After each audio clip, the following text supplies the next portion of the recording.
Angedacht zwischen Rhein und Reben. Impulse aus dem Kirchenbezirk Germersheim. Im schönen Heidelberger Stadtteil Rohrbach gibt es einen kleinen Weg, der hinaufgeht Richtung Bierhelder Hof, Richtung Boxberg und dann auch Richtung Schloss. Auf diesem Weg ist auch Josef von Eichendorff spaziert mit einem tiefen Herzensschmerz auf dem Weg zu seiner Käthe. Dieses Gedicht ist dort entstanden. In einem kühlen Grunde, da geht ein Mühlenrad.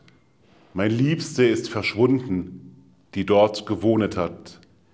Sie hat mir treu versprochen, gab mir einen Ring dabei.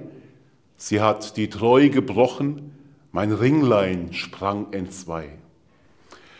Eine ganz menschliche, zutiefst menschliche Lebenserfahrung, die Eichendorff im kühlen Grund hier erlebt und beschreibt.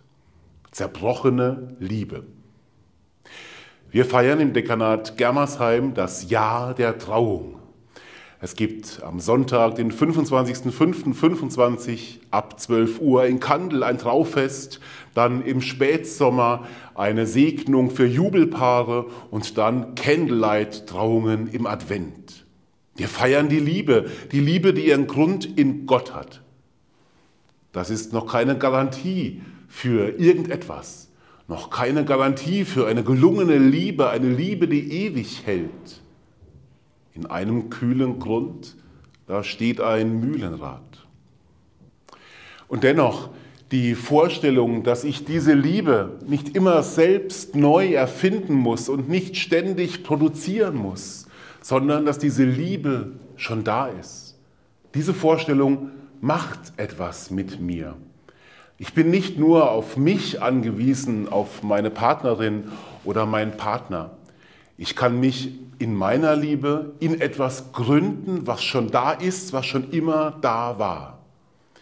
Gott sagt von sich, dass er diese Liebe ist. Und ja, das möchte ich sehr gerne glauben. Gott ist die Liebe.